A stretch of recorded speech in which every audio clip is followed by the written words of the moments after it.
Hello, this is Mary with Mango Math, and I'm here with Millie to give a lesson tutorial out of our 5th grade math kit. Make sure to hit that subscribe button to keep up to date with all things Mango Math.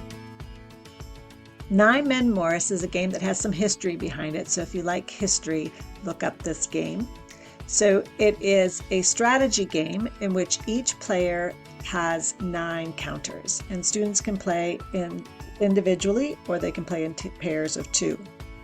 To start, they're just going to place their markers on any corner or any intersection on the board.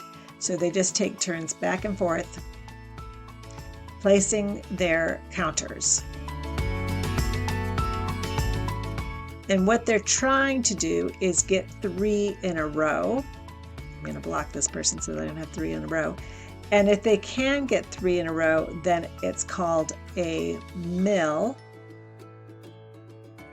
And that means they can take off another player's counter. So you have to be strategic in where you're placing. Now you cannot take out a counter if the 3 in a row doesn't connect. So if I placed one here, it doesn't connect to this one on the corner, so I can't make a mill out of it. It has to be on a line to create the mill. And I can use these outside corners as well.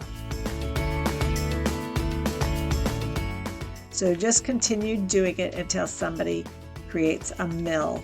So let's say we're moving along and this player now has 3 in a row.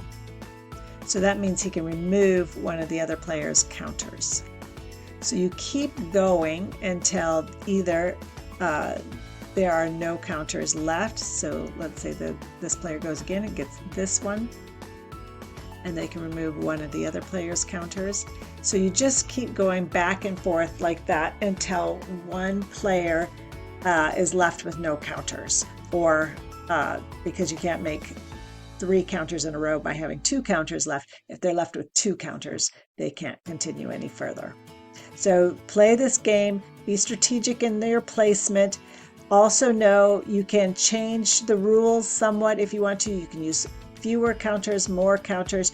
You can also say if you create a mill, you can return one of your counters and get one of your counters back. So there's different ways you can change this game and see if you have different outcomes, but this is all about strategy and gathering information and processing that information to try to win the game.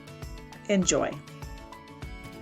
Thank you for checking out our video and seeing how to play these great Mango Math games. Make sure to hit the subscribe button for more Mango content and check out our website at www.mangomath.com.